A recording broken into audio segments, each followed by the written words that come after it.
आप में से कई लोग प्रार्थना का उत्तर पाके प्रार्थना के दिन को भूल जाते हैं कि उस दिन आपको कैसा लग रहा था।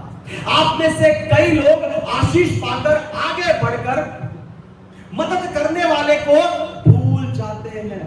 पर आपको बताऊं, जब तक आपकी याददाश्त सही नहीं होगी, आपकी आराधना भी सही नहीं होगी।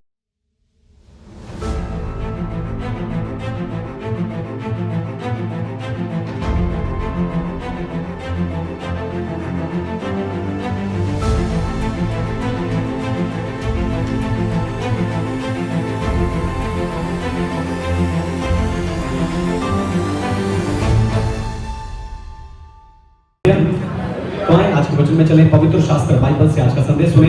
आज का संदेश है मजबूत आराधक बने। मजबूत आराधक बने। कमजोर याददाश्त के साथ आप मजबूत आराधक बन नहीं सकते। कमजोर याददाश्त कहने से मेरा अर्थ शारीरिक याददाश्त से नहीं है, पर आत्मिक याददाश्त से। कमजोर याददाश्त कहने के पीछे मैं आपको शारीरिक रूप से भूलने की बात नहीं कर रहा हूं, पर आत्मिक रूप से भूलने की बात कर रहा हूं। यानी आप अपने जीवन में परमेश्वर के किए कामों को भूल जाते हैं, जिन कामों को परमेश्वर ने अतीत में आपकी जिंदगी में किए थे। इसलिए परमेश्वर भविष्य में उन कामों को आपके जीवन में दोहरा नहीं पाता। इसलिए आपको चाहिए कि जो काम परमेश्वर ने अतीत में आपकी जिंदगी में किए हैं, आपको उन्हें याद रखना चाहिए। आपको बताऊं, सिर्फ वही लोग ऊंची आवाज में और नाचकर गाकर परमेश्वर की आराधना करते हैं, जो लोग ये याद रखते हैं कि परमेश्वर ने उनके पापों को याद नहीं रखा है। ऐसा नहीं है कि परमेश्वर याद नहीं रख सकते, लेकिन परमेश्वर ने चुना है कि वो आपसे उन बातों के आधार पर व्यवहार नहीं करेंगे जिन्हें उसने आपके प्रति भूल जाना चुना है। हालेलुया। इसलिए जहां दूसरे लोग गिरे, वहां पर आप बच निकले।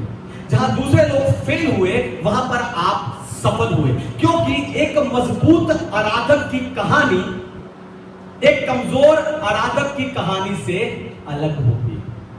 तो आप मजबूत आराधक कैसे बन सकते हैं, यही बताकर आज मैं आपको उत्साहित करने जा रहा हूं। लेकिन उससे पहले मैं चाहता हूं कि दुनिया भर से जितने विश्वासी आत्मिक उत्साह की सभा के संदेश को इंटरनेट पर और टीवी के द्वारा सुनते हैं, हम जोरदार ताली से उनका स्वागत करें।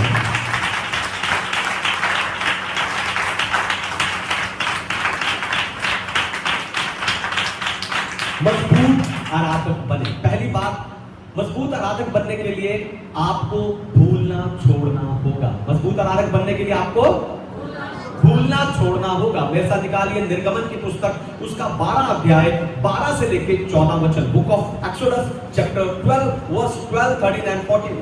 क्योंकि उस रात को मैं मिस्र देश में बीच में होकर जाऊंगा और मिस्र देश के क्या मनुष्य क्या पशु सबके पहलौठों को मारूंगा और उस मिस्र देश के सारे देवताओं को भी मैं दंड दूंगा।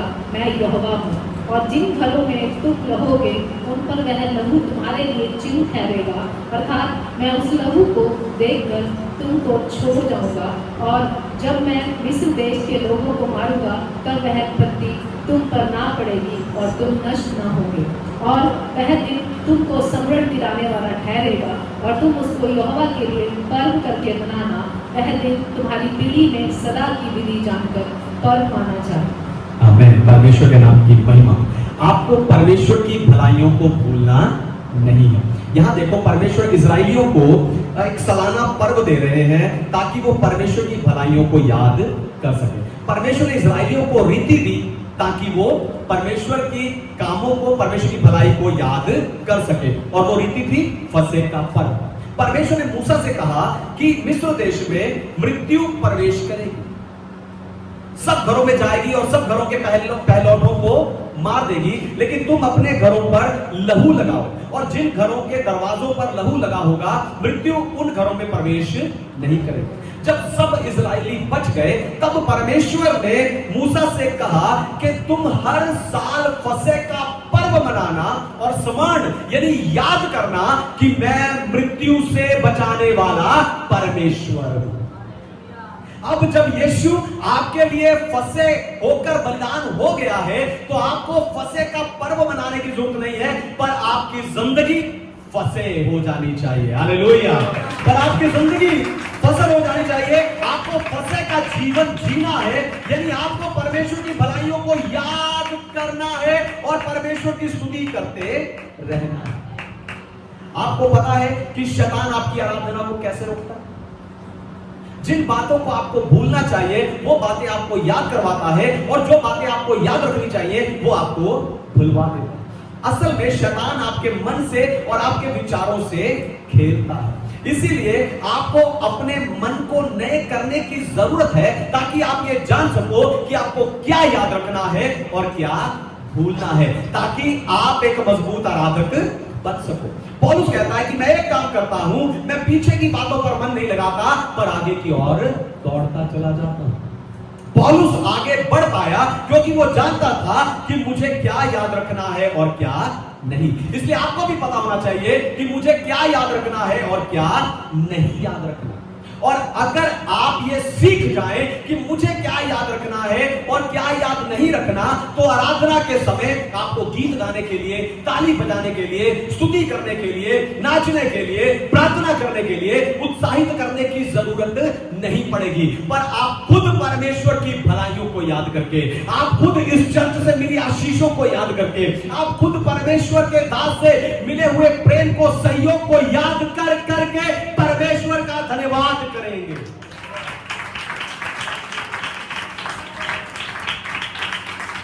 लूका 17 अध्याय में, लूका 17 अध्याय बताता है कि जब यीशु किसी गांव से जा रहे थे, तो 10 कोढ़ी दूर खड़े होकर यीशु को पुकारने लगे, क्योंकि उस समय पर कोढ़ियों को गांव से बाहर एक अलग जगह पर रखा जाता था। उन कोढ़ियों ने यीशु को पुकारा और पुकार कर कहा, हे यीशु हम पर दया कर। यीशु ने कहा, जाओ अपने आप को याजकों को दिखाओ, क्योंकि उस समय पर याजकों को ही अधिकार था कि वो आपके कोढ़ की पुष्टि करके बता सके कि आपका कोढ़ कितना बड़ा है या कितना घटा है। यानी सिर्फ याजक की पुष्टि के बाद ही एक कोढ़ी वापस जाकर गांव में रह सकता था। आपको बताऊं, उन कोढ़ियों को जब यीशु मसीह ने भेजा, तो उनके जख्मों में अभी भी जलन हो रही थी, उनके जख्मों में अभी भी खून निकल रहा था, उनके जख्मों में अभी भी खारिश हो रही थी, उन्हें अभी भी दर्द हो रहा था।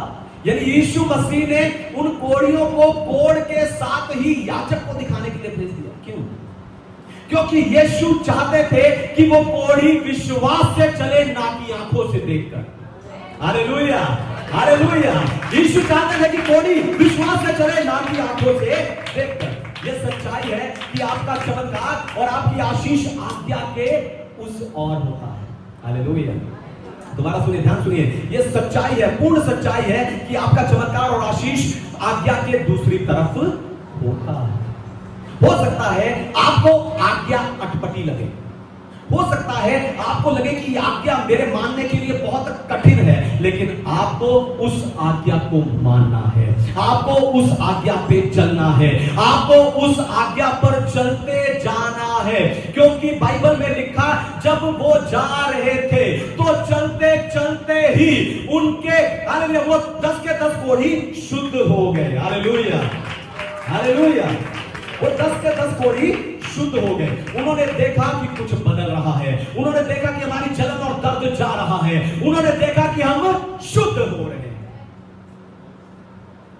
लेकिन जब उन्होंने देखा हम 10 शुद्ध हो रहे हैं, तो उनमें से एक लौट कर आया। हालेलुया।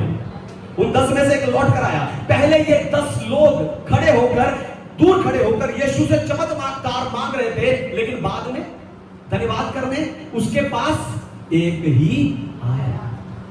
आपको बताऊं, मजबूत आराधना करने वाला यही एक व्यक्ति ठहरा। हाँ, मजबूत आराधना करने वाला यही एक व्यक्ति ठहरा है, क्योंकि इसने अपने जीवन के 17 अध्याय के 13 वचन को याद रखा। इसने अपने जीवन के 17 अध्याय के 13 वचन को याद रखा। वो जान गया था कि यीशु मसीह ने मेरा साथ 14 वचन से नहीं, 15 वचन से देना शुरू नहीं किया था, पर 13 वचन से ही देना शुरू कर दिया था। जब मैंने दूर खड़े होकर पुकार कर कहा, यीशु मुझ पर दया कर।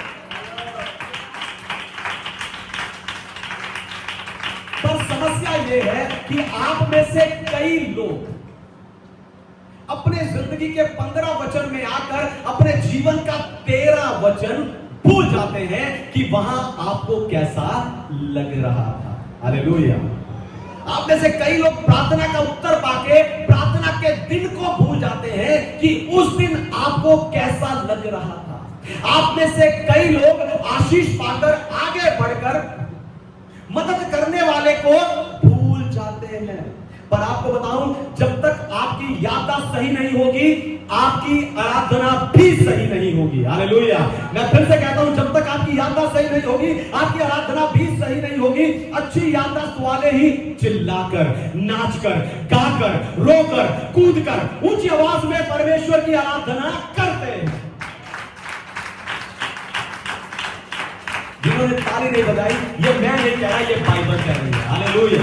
बाइबल कह रही है कि ये एक व्यक्ति ऊंची आवाज में परमेश्वर की बड़ाई करते हुए, यानी स्तुति करते हुए लौटा। हालेलुया। हालेलुया। व्यक्ति ऊंची आवाज में परमेश्वर की स्तुति करते हुए लौटा। दूसरे का शब्द धीमा हो तो हो। हालेलुया। दूसरे का शब्द ऊंचा ना हो तो ना हो, पर आपको उनके धीमी आवाज आपकी आवाज को धीमा ना कर सके। हालेलुया। आपके साथ बैठा, आपके आगे पीछे खड़ा हुआ व्यक्ति आराधना में उसकी आवाज ऊंची हो ना हो, पर उसकी धीमी आवाज आपकी आवाज को धीमा ना कर सके। उसके चेहरे की उदासी आपके आनंद को खत्म ना कर सके। आपको कहना है, मुझे चिल्लाने दो क्योंकि मैंने चंगाई पाई है। मुझे चिल्लाने दो क्योंकि मैंने बदलाव देखा है। मुझे चिल्लाने दो क्योंकि मेरे साथ भलाई हुई है। मेरी यात्रा सच्ची है। मैं आराधना करूंगा। मैं मजबूत आराधक हूं।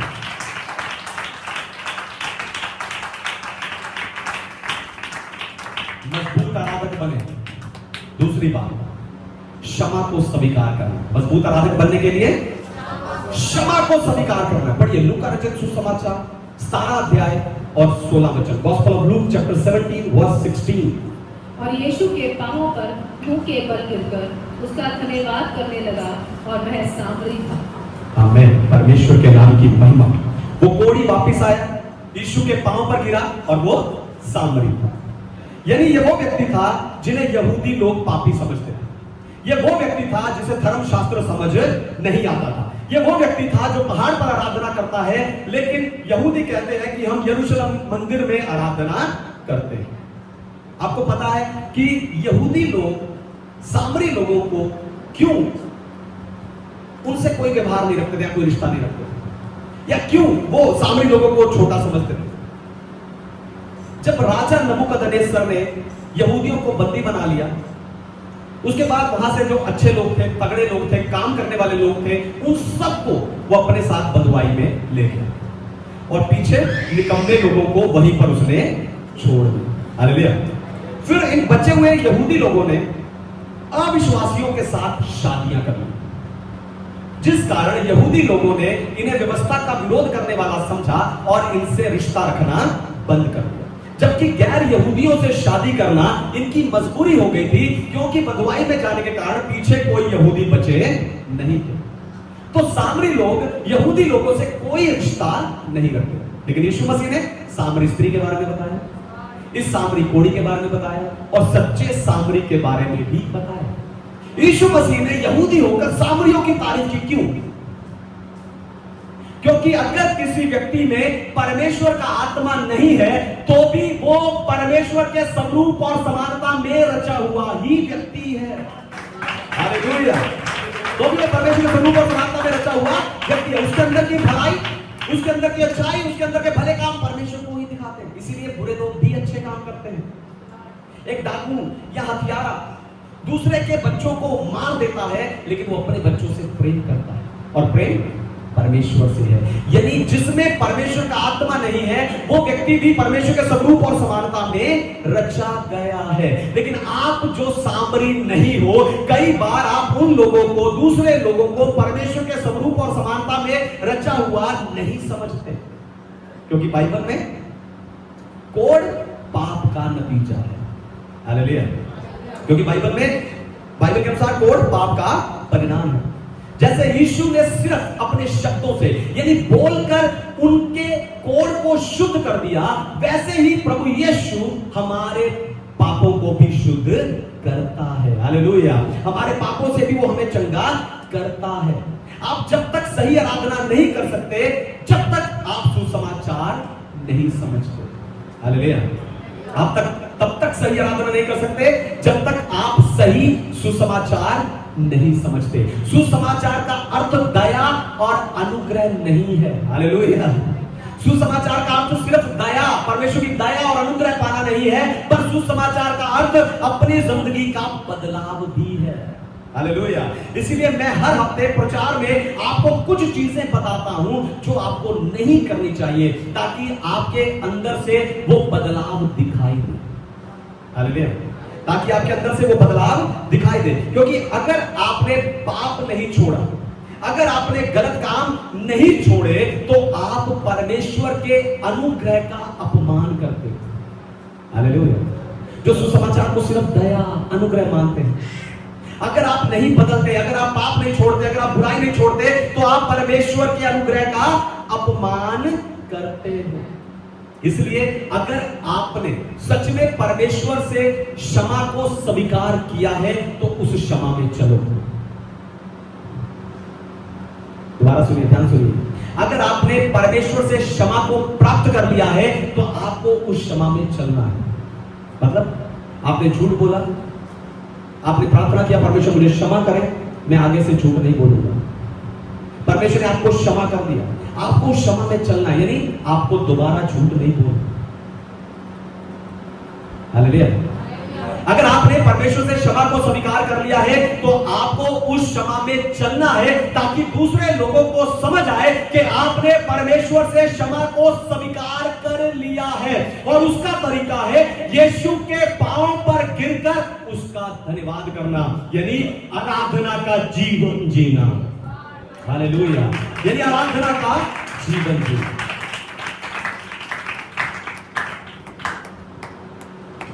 तीसरी और आखिरी बात, मजबूत आराधक बनने के लिए अपनी वफादारी को साबित करो। मजबूत आराधक बनने के लिए अपनी वफादारी को साबित करो। पढ़िए लूका रचित सुसमाचार 17 अध्याय 17 से लेकर 19 वचन। Gospel of Luke chapter 17 verse 17 to 19। इस पर यीशु ने कहा, क्या 10 शुद्ध ना हुए तो फिर वे 9 कहाँ हैं? क्या इस परदेशी को छोड़ कोई और ना निकला जो परमेश्वर की बड़ाई करता? तब उसने उससे कहा, उठकर चला जा, तेरे विश्वास ने तुझे चंगा किया। आमीन। परमेश्वर के नाम की महिमा। तो यीशु ने पूछा कि क्या 10 शुद्ध नहीं हुए, तो बाकी 9 कहां है? असल में यीशु मसीह कह रहे हैं कि मैंने 10 चमत्कार किए थे, लेकिन धन्यवाद सिर्फ एक आया। मैंने 10 द्वार खोले थे, लेकिन धन्यवाद सिर्फ एक आया। मैंने 10 बार आपको बचाया, लेकिन धन्यवाद सिर्फ एक आया। मैंने 10 बार आपकी सहायता की, आपकी मदद की, लेकिन धन्यवाद सिर्फ एक आया। यानी ऐसा धन्यवाद संपूर्ण धन्यवाद नहीं। हालेलुया। यानी ऐसा धन्यवाद संपूर्ण धन्यवाद नहीं है। यीशु धन्यवाद इसलिए नहीं मांग रहे कि उन्हें धन्यवाद की जरूरत है, नहीं। यीशु धन्यवाद इसलिए मांग रहे हैं ताकि आप धन्यवाद का जीवन जीना सीखें। यीशु को धन्यवाद देने से यीशु के लिए कोई बदलाव नहीं आएगा, लेकिन आपका परमेश्वर के प्रति धन्यवादी हो जाना आपकी जिंदगी में बहुत सारे बदलाव को लेकर आ सकता है। हालेलुया। हालेलुया। इसलिए मैं चाहता हूं कि आप अपने आप को चेक करें, आप खुद को परखें कि संडे हर संडे आप चर्च में कैसे आते हो और कैसे आराधना करते हो। ज्यादातर आपकी आराधना आपके मूड पर निर्भर होती है। आपका जैसा मूड होता है आप वैसी आराधना करते हो। स्टेज पर कौन व्यक्ति खड़ा है आपके पसंद का है या नहीं, उसकी आवाज, उसकी प्रार्थना आपको पसंद है या नहीं। स्टेज पर कौन व्यक्ति खड़ा है उसके अनुसार आप आराधना करते हो। अपने मूड के अनुसार ही आप लोगों से मिलते हो, अपने विश्वासी भाई बहनों से उसी के अनुसार आप बात करते हो। लेकिन इस एक मजबूत आराधना करने वाले व्यक्ति को यीशु मसीह ने कहा, जा चला जा, तेरे विश्वास के द्वारा तू चंगा हो गया है। हालेलुया। ये अपनी मूड के अनुसार नहीं आया था, ये धन्यवाद करने आया था। इस एक व्यक्ति को यीशु मसीह ने कहा, जा चला जा, तेरे विश्वास से तुझे चंगा कर दिया। यीशु ने पहले पूछा, क्या 10 विश्वास नहीं हुआ? और अब बोल रहे हैं कि जा, तेरे विश्वास ने तुझे चंगा कर दिया। आपको बताऊं, इन 2 वचनों के ऊपर मैंने बहुत खोज की और यह पाया कि मूल भाषा में, यूनानी भाषा में, इन दोनों जो शब्द हैं, ये दोनों शब्द अलग हैं। हालेलुया। ये दोनों शब्द अलग हैं। इसीलिए जो 10 हैं वो शुद्ध हुए थे, पर चंगा सिर्फ एक ये व्यक्ति हुआ था जो लौटकर धन्यवाद करने के लिए आया। हालेलुया। जो लौटकर धन्यवाद करने के लिए आया। क्यों? क्योंकि कोड सिर्फ आपके शरीर पर असर नहीं डालता, पर वो आपके रिश्तों पर भी असर डालता है। कोड आपको आपके ही लोगों से, परिवार से दूर कर देता है। आपको गांव से बाहर, घर से बाहर एक अलग जगह पर जाकर रहना पड़ता है। कोड सिर्फ आपके शरीर पर असर नहीं करता, पर वो आपकी भावनाओं पर भी असर करता है। यानी आपको एक ला इलाज बीमारी के साथ जीना पड़ता है। इसीलिए वो 10 लोग सिर्फ शुद्ध हुए और ये एक व्यक्ति चंगा हुआ है। हालेलुया। इसके रिश्ते भी चंगे हुए हैं, इसकी भावनाएं भी चंगी हुई हैं। हालेलुया। अगर आप भी सिर्फ शुद्ध होना नहीं चाहते, चंगे होना चाहते हो, तो इसलिए आपको परमेश्वर की भलाइयों को याद रखना है, परमेश्वर का धन्यवाद देते हुए उसकी स्तुति, उसकी आराधना, उसकी महिमा करनी है। हालेलुया। उसकी महिमा करनी है, ताकि जब लोग आपसे पूछें आप कैसे हो, आप कैसे हो ठीक। जब लोग पूछें आपकी भावनाएं कैसी हैं, आप कैसे हो ठीक। जब लोग कहें आपके रिश्ते कैसे हैं, आप कैसे हो ठीक। जब लोग कहें आपके बच्चे हैं कैसे हैं, आप कैसे हो ठीक। और ये तब होगा जब आप मजबूत आराधक बनेंगे, क्योंकि मजबूत आराधना परमेश्वर की उपस्थिति को लाती है और परमेश्वर की उपस्थिति चंगाई को लाती है। ये एक व्यक्ति लौट कर आया। इसने कहा, मैं उस रास्ते पर नहीं जाऊंगा जिस रास्ते पर तुम जा रहे हो। हालेलुया। हालेलुया। ये 10 एक ही रास्ते पे जा रहे थे, एक ही याजक के पास जा रहे थे, लेकिन एक लौट कर आया। उसने कहा, मैं उस रास्ते पर नहीं जाऊंगा जिस रास्ते पर तुम जा रहे हो। यानी हमारे हालात एक हो सकते हैं, लेकिन हमारी कहानी नहीं। हालेलुया। हमारे हालात एक हो सकते हैं, लेकिन हमारी, कई बार हम हमारे हालातों से मेल खाने वाले लोगों को सोचते हैं कि ये मेरी कहानी। हालेलुया। हमारे हालात एक हो सकते हैं, लेकिन इस व्यक्ति ने कहा हमारे हालात एक हो सकते हैं, लेकिन हमारी कहानी नहीं। क्योंकि आत्मा और सच्चाई की आराधना आपसे वफादारी मांगती है। हालेलुया। आत्मा और सच्चाई की आराधना आपसे वफादारी मांगती है। इसीलिए परमेश्वर आपके जीवन में पहला स्थान चाहते हैं। हालेलुया। परमेश्वर आपके जीवन में पहला स्थान चाहते हैं। परमेश्वर आपसे वफादारी के साथ प्रेम करता है। जब आप भी अपनी जिंदगी में परमेश्वर के प्रति बेवफा हो जाते हो, वफादार नहीं रहते, उस समय भी परमेश्वर की वफा का वो प्रेम आपके साथ बना रहता है। यानी वफादार रहना या ना रहना, ये एक चुनाव है। हालेलुया।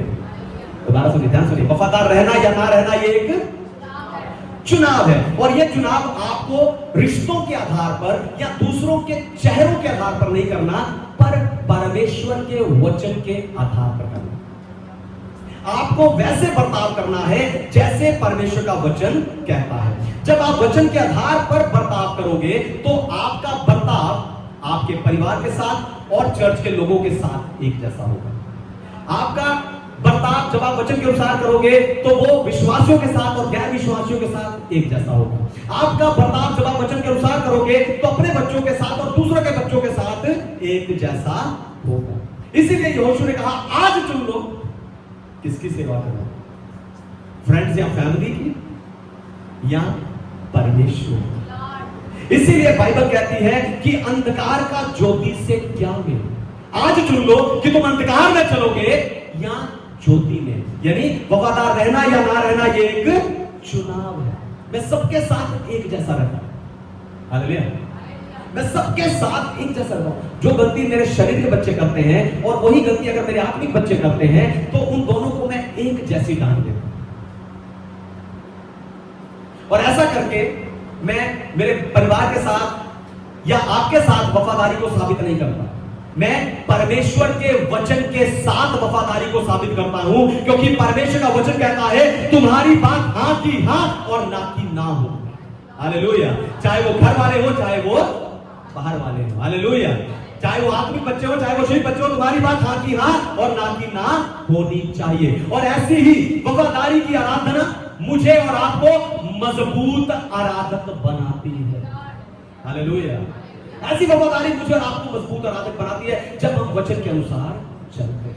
हालेलुया। तो आइए अपनी आंखों को बंद करें।